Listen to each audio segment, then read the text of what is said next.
It's the Dandy Warhols. Hello, good afternoon. This is Steve Wright in the afternoon.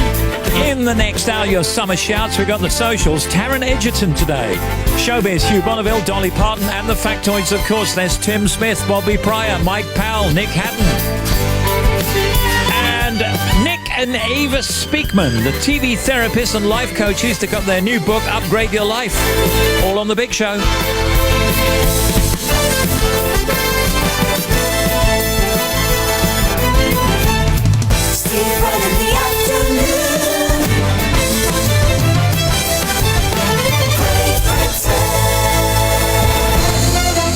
In the United Kingdom, across the earth, Radio 2 on the BBC Sounds app, on your smart speaker, and on 88 to 91 FM.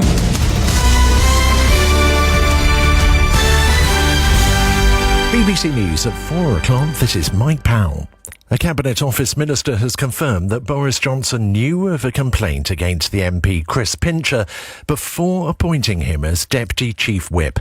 But Michael Ellis said that the Prime Minister had forgotten he was told about it. Downing Street previously said Mr Johnson was not aware of claims before giving Mr Pincher the job. Our political correspondent Jonathan Blake says that ministers are getting frustrated at having to defend ever-changing stories in public. Ministers have had to go out and publicly repeat lines which they've been assured are true from Downing Street and senior people in Number 10, only to find out what they were assured to be the case turned out not to be. So I suspect as the days go on, there will be fewer and fewer ministers who are willing to go out and do that. As one minister put it today, they have the legs kicked out from under them soon afterwards. An 85-year-old doctor has been jailed for 3 years for botching a routine procedure and killing his patient. Isiaka Maman admitted gross negligence manslaughter for the death of Shahida Parveen at the Royal Oldham Hospital in 2018. Rowan Bridge reports. Manchester Crown Court heard how Maman was asked to take a bone marrow sample from Shahida Parveen, a 48-year-old mother of 3. Normally the sample would be taken from a hip bone, but Maman instead attempted a rare and highly dangerous procedure to take it from a sternum. He used the wrong type of needle and missed the bone, piercing the sac around Shahida Parveen's heart and causing massive internal bleeding. In 2004, Maman had been found guilty of serious professional misconduct and suspended for 12 months for lying about his age.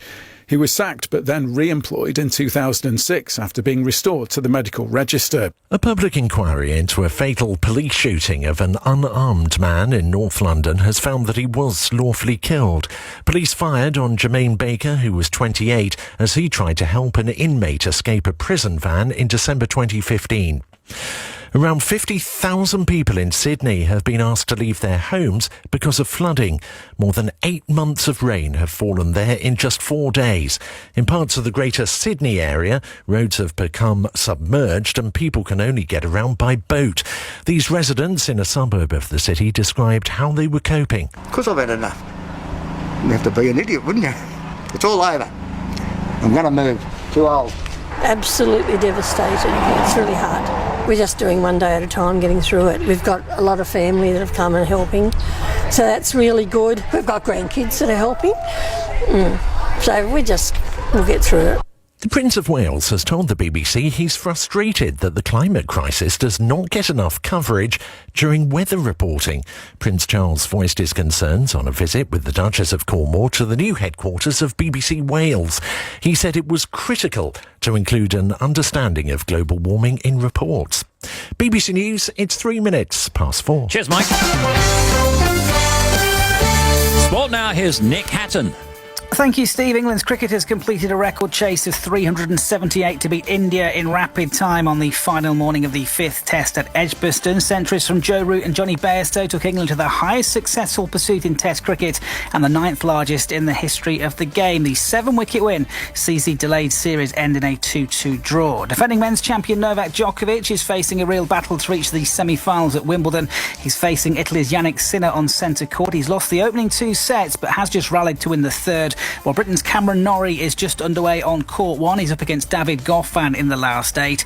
In the women's draw, Tatiana Maria has reached the semi-finals with a 3-set win over Jules Niemeyer. Later, third seed Ons Jabeur takes on Marie Buzkova.